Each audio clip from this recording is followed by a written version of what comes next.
Bonjour à tous, c'est Tony, j'espère que vous allez bien. Pour ma part, ça va plutôt bien les frères, car aujourd'hui c'est la première vidéo théorique que je partage sur ma chaîne. C'est une théorie que j'ai en tête depuis pas mal de temps déjà, car c'est une théorie qui pourrait expliquer beaucoup de choses dans l'œuvre. Avant de poursuivre la vidéo, je vous invite à vous abonner, liker, partager, mais surtout commenter. Je réponds à tous les commentaires, j'adore avoir votre avis, c'est très important, ça m'aide beaucoup. Allez, passons à la vidéo. Je ne sais pas si vous le saviez, mais pour les personnes qui me suivent sur mes autres réseaux, savent que je suis plutôt friand de tout ce qui concerne la cohérence de l'œuvre. J'adore trouver des explications logiques à tous les événements qui peuvent paraître surréalistes ou illogiques au premier abord. Je déteste avoir un avis sur une impression à chaud, je dois toujours essayer de comprendre où Oda a voulu en venir, car rien n'est laissé au hasard dans ce manga. Même si je sais qu'on n'est pas dans un manga complètement réaliste, il y a des personnages qui font plusieurs mètres de haut, des îles qui se déracinent du sol, ou encore des gens qui utilisent des pouvoirs surnaturels. Mais même ces points-là peuvent s'expliquer dans le monde de One Piece, car c'est de par les règles et les limites que l'auteur a fixées que toutes ces choses-là ne sont pas inimaginables. Mais aujourd'hui, on ne va pas s'attarder sur ces points-là, ce sera peut-être le sujet pour une prochaine vidéo. Aujourd'hui, on va s'intéresser à une autre situation inexplicable qui me perturbe vraiment. Pour ça, on va faire un petit tour dans les profondeurs sous-marines de l'île des hommes poissons.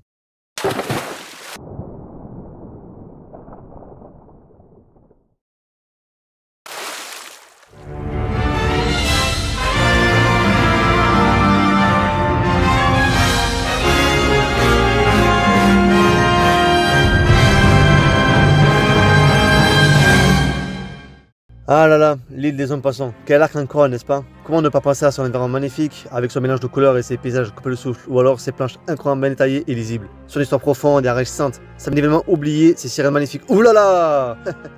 Je m'égare, bon, restons sérieux.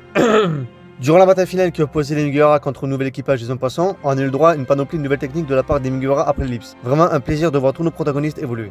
Mais on va s'attarder uniquement sur Luffy, qui était en train de littéralement rouler sur un adversaire Audi. C'était tellement facile qu'il n'a plus besoin d'utiliser son Gear Force. Par contre, il nous a présenté une nouvelle technique apprise durant l'ellipse des 2 ans, le Red Hawk. Technique nouvelle et impressionnante au premier abord. Mais rien de plus. Pour son origine, on doit simplement se dire que c'est un parallèle avec Ace, qui lui utilisait le Meramera no Mi et Luffy a voulu simplement lui rendre hommage en faisant la même attaque que lui. Mouais, je trouve que c'est une explication un petit peu trop facile. Mais si on essaye concrètement de comprendre d'où cette attaque peut venir, il y a directement plusieurs options. La première, c'est que grâce à la chaleur et l'élasticité du Gear Second combiné au Bushoku no Haki, qui fait office de métal, la combustion est telle que le bras prend feu et on peut donc expliquer le Red Hawk. Oui, d'accord, c'est une théorie qui se tient. À vrai dire, même moi, j'étais plutôt d'accord. Mais maintenant, si je vous dis de par quel coup du sort le grand Katakuri arrive à faire la même attaque? De par l'élasticité du Moshi? C'est beaucoup plus compliqué à expliquer d'un coup. Donc je me suis posé une simple question et j'ai réfléchi à la deuxième option. Quels sont les autres personnages de l'œuvre qui utilisent du feu sans réelle explication directe? J'ai donc pu associer mes connaissances avec les vôtres. Oui, les vôtres, car je vous ai aussi posé la question sur Twitter. Et grâce à vos réponses, j'ai pu mixer les personnages ce qui donnent. Luffy, Katakuri, bien entendu, mais aussi Doflamingo, Kinemon, Zoro, Fossa, et vous m'avez dit en plus, Wanzi, Sanji, Hit et Shanks. Bon, ça en fait du monde, n'est-ce pas? Je pense qu'en réfléchissant et en analysant un peu, on pourra en éliminer certains. En commençant par Fossa, qui enflamme son sabre à l'aide de son cigare, donc rien d'exceptionnel. Ensuite, on a Wanzi, qui fait du feu avec ses rollers, qui est possible grâce à la friction de ses rollers en métal, ce qui provoque le feu. Cela me réconforte dans cette idée, car la seule personne qui l'a combattu est Sanji. Sanji qui, juste après, combat Shabura en utilisant l'attaque Jab Jump, technique qui apparaît en faisant pivoter rapidement sa jambe pour l'enflammer. Et là, vous allez me sauter dessus et me dire « Mais Sanji aussi il fait du feu, non ?» Et vous aurez raison. Mais pour Sanji, c'est aussi explicable. De par le fait de sa modification génétique, par les Jarma, Sanji est un humain évolué. Ses frères utilisent tous des pouvoirs aussi. Ishiji tire des lasers, Niji utilise l'électricité, Yonji a une force surhumaine et Reiju utilise du poison. Et Sanji, le feu donc. Surtout que post-ellipse, Sanji n'est plus obligé de pivoter pour produire du feu, contrairement à après-ellipse. Ce qui permet d'enlever cette possibilité. Je me permets aussi de rajouter que beaucoup d'adversaires qui ont affronté Sanji ont fait une remarque du fait qu'il ne soit pas un humain normal comme tout le monde. Avec Kinemon, ça se complique un petit peu plus. Kinemon utilise des sabres enflammés, il peut couper du feu et même en produire. Pas de cigare enflammé ou ni de friction qui allume ses sabres. Complexe au premier abord. Mais si on essaie de se remémorer le premier moment où Kinemon utilise ses sabres en feu, on peut tracer des liens. La première fois, c'est après l'éducation d'Oden, on le voit utiliser des sabres enflammés contre les sbires de Kaido. Et avant ça, il ne les a jamais utilisés. C'est bizarre qu'il utilise que maintenant. Oui, après c'est peut-être grâce à son entraînement avec Oden qui est revenu de son voyage avec Roger. Ou alors Oden l'a aidé d'une autre manière. Pour comprendre cette manière, on va faire un petit détour dans les cieux proches de Skypiea.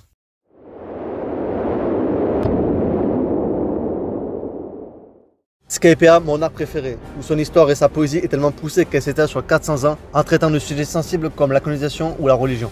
Ce sera pour une prochaine fois peut-être, car ce n'est pas le contenu qui manque. Là, on va essayer de se rappeler d'un passage qui va nous aider pour la suite. Durant l'arc, on a fait la connaissance de 2 personnages, Shura et Fusa. Tous les deux utilisent du feu pour combattre. Shura avec une lance enflammée et Fusa crache du feu de sa bouche. Il y a un point commun entre les deux. Ils utilisent tous les deux un pyrodial pour produire et lancer du feu.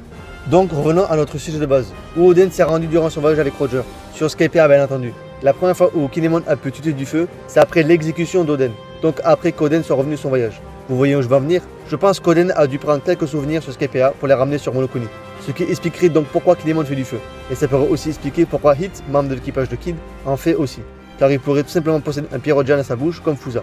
C'est fort possible, car il ne fait que cracher du feu de sa bouche comme le faisait Fusa, rien d'autre. Après avoir sorti les éléments perturbateurs, regardons qui nous reste. Luffy, Katakuri, Zoro, Shanks et Doflamingo. Avant de dire ce qui les lie, on va remémorer les moments où ils utilisent du feu sans réelle explication directe. Bon, pour Luffy, on l'a déjà dit précédemment avec Odi. Pour Zoro, c'est durant son combat contre Ryuma Hokkaido avec son Dragon Blaze, qui peut enflammer sa victime. Katakuri a enflammé son poing pour le propulser avec son Moshi contre Luffy. Doflamingo avec son attaque Overhit qui peut enflammer ses fils. Et pour finir, Shanks. Alors Shanks, c'est un cas particulier car sa technique enflammée apparaît uniquement dans le film Red. On voit Shanks utiliser manier le feu dans ce film, même si on ne l'a pas encore vu manier dans le manga. Je pense que c'est un clin d'œil et qu'on verra Shanks utiliser dans le futur, car c'est étroitement lié à ma théorie. Après avoir cité les moments où ils utilisent tous du feu, qu'est-ce qui les lie d'après vous?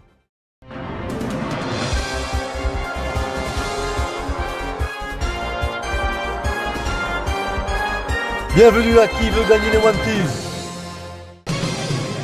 La question est, quel lien ont tous ces personnages? Petit A, il n'y a rien, sale suceur. Petit B, c'est le HDA, logique. Petit C, c'est le HDR, bien évidemment. Petit D, Oda a oublié, lâche l'affaire. Je pense que c'est possible. Non, la réponse. Peut-être. Je sais pas. Putain, je savais que je vais essayer de comprendre les textes dans les cases, de le critiquer. Je pense que c'est préférable de demander l'avis au public. Le public a voté majoritairement la réponse C. Est-ce la bonne réponse? Félicitations, c'est la bonne réponse.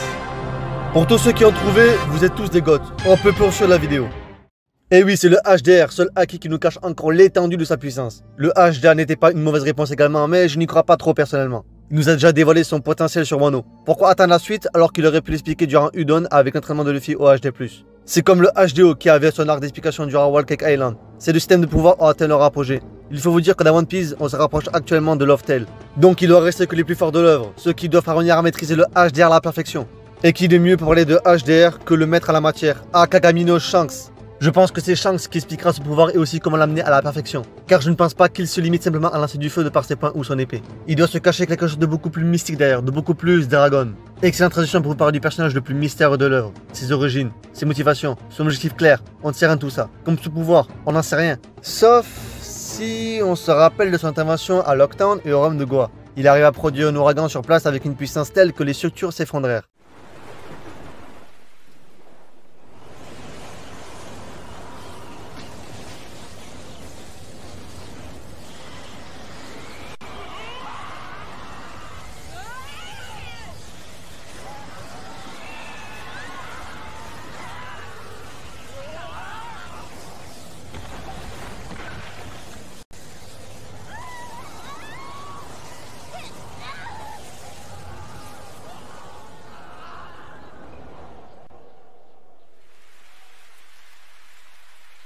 Alors d'après vous, comment a-t-il fait? Non ok, pas l'autre des questions, promis. Certaines personnes pensent à un fruit démon du vent, d'autres à celui des éléments. Et il y a moi qui pense que c'est un HDR ultra maîtrisé qui peut produire un vent aussi puissant. Parce que je ne vois pas pourquoi on devrait s'arrêter uniquement au feu alors qu'il y a aussi des personnages qui nous ont montré des habilités similaires. Après, une question reste. Pourquoi tous les acteurs de HDR n'utilisent pas le feu ou d'autres éléments? Je vous rappellerai qu'ils n'ont pas tous la conscience comme Doffy, Katakuri ou Zoro et Luffy pour le moment. Ou l'utilité, notamment Kaido et Big Mom. Ils sont suffisamment puissants pour se permettre de ne pas l'utiliser. Après vous allez me dire, mais Shanks il est fort aussi non? Oui, mais Shanks il se peut qu'il ait basé sa puissance sur ça contrairement aux autres. Si c'est du HDR, Shanks il est mieux placé pour avoir développé celui-ci à son paroxysme.